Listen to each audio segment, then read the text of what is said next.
आप सुन रहे हैं जीके म्यूजिक एंटरटेनमेंट की धमाकेदार प्रस्तुति। बोला बोला मेहरा वाली मैया की। आप सुन रहे हैं एजी एंटरटेनमेंट की धमाकेदार प्रस्तुति। Music director DJ Kanchan Raj, Hajipur Vaishali.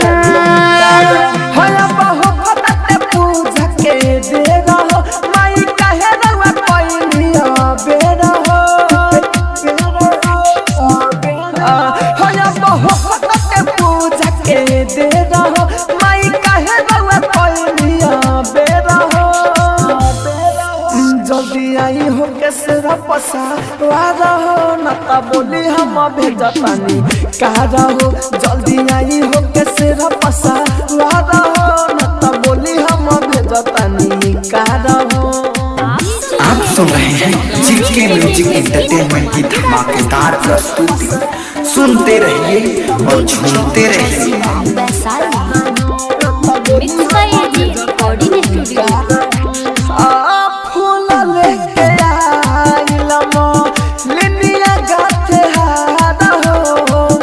पंडित जी करत बारे राउर इंतजार हो, फूल लेके आइल लिनिया गाथे हारा हो। पंडित जी करत बारे राउर इंतजार हो।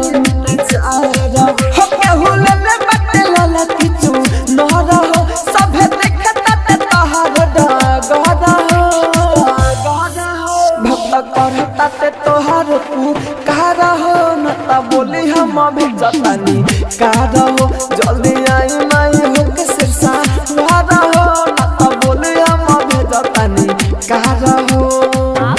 आप सुन रहे हैं जीके म्यूजिक एंटरटेनमेंट की धमाकेदार प्रस्तुति। सुनते रहिए और झूमते रहिए। Mix by AG recording studio.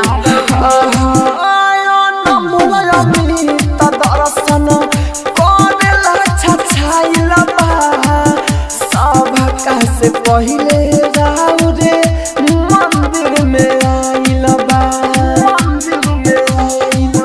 हे माई नमोलयमी त दर्शन ओदेला छछाइल बा।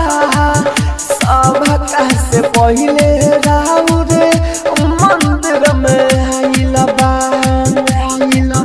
गावे रहु दादा धानी भजन हो, रोज पूजे